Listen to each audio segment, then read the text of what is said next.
প্রিয় সহকর্মীবৃন্দ, এই দলকে আজ জনগণের কাছে প্রতিষ্ঠিত করার জন্য আমাদের বহু সংগ্রাম, বহু পথ পাড়ি দিয়ে আসতে হয়েছে। বহু নেতাকর্মী তার জান কোরবান করেছেন, বহু নেতাকর্মী পঙ্গুত্ব বরণ করেছেন। আজ সেই জায়গায় এসে আমরা দাঁড়িয়েছি। অনেকে অনেক কিছু বলতে পারেন, আমাদের কমিটমেন্ট আছে, আমাদের প্রতিজ্ঞা দৃঢ়।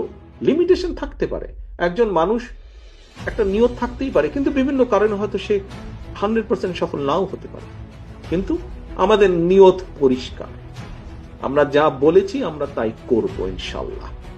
যা যা কমিট করেছি মানুষের সামনে আমরা সেটা করব। আমরা শুরু করব, আমাদের পরবর্তী জেনারেশন, আমাদের পরবর্তী নেতাকর্মীরা সেটাকে চালিয়ে নিয়ে যাবে। আমরা আগেই বলেছি, সংস্কার এমন একটি বিষয় যেটি চলমান। একটি সময়ের মধ্যে যদি কিছু একটি করে থেমে যায় তাহলে সেটা সংস্কার হতে পারে।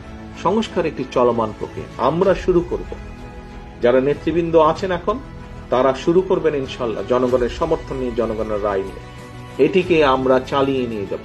আমরা শুরু করব, পরবর্তী নেতৃবৃন্দ চালিয়ে নিয়ে যাবে, তারপরে যারা আসবে চালিয়ে নিয়ে যাবে। সংস্কার চলমান প্রক্রিয়া।